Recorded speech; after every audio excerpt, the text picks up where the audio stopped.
Welcome to our channel. Today we how to transfer payroll deductions into separate accounts in QuickBooks. Complete guide step by to transfer payroll deductions into separate accounts in QuickBooks. Start by launching the application and logging into your company file. Navigate to the top menu and click on the Lists option. From the drop-down menu, select Chart of Accounts. In the Chart of Accounts, click the Account button at the bottom left corner. Choose New to create a new account for your payroll deductions. In the Add New Account window, select the account type that best suits your need, such as expense or liability. Enter a name for your new account, like health insurance deductions or 401k contributions. Click Save and Close to confirm the new account. Now go to the Payroll menu at the top of the screen. Select Employees and then choose the employee for whom you want to transfer deductions. In the Employee's profile, navigate to the Deductions and Contributions section. Click on Add Deduction to allocate a new deduction. Choose the newly created account from the drop-down menu for the deduction type.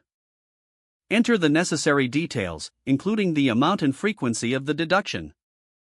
Click OK to save the changes to the employee's profile. Now, navigate to the Banking menu. Select Write Checks to prepare a check for the deductions. In the Pay to the Order of field, enter the name of the deduction account. On the Expenses tab, choose the appropriate accounts for the transfers. Enter the amount corresponding to the deductions in the Amount column. Once completed, click Save and Close to finalize the check. To ensure accuracy, create a report of the payroll deductions. Go to the Reports menu and select Employees in Payroll.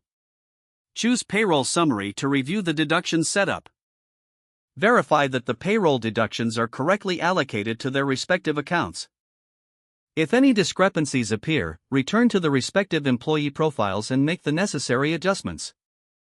Finally, close all windows and log out of QuickBooks. You have now successfully transferred payroll deductions into separate accounts in QuickBooks. If the page does not load, refresh the browser or try again in a private or incognito window. Make sure you are using the correct email address, then retype it carefully to avoid small typos. If your password is not accepted, use the Reset option and create a new strong password you can remember. Check your spam folder for verification or security email. Don't forget to like this video and subscribe to our channel for more step-by-step tech guides.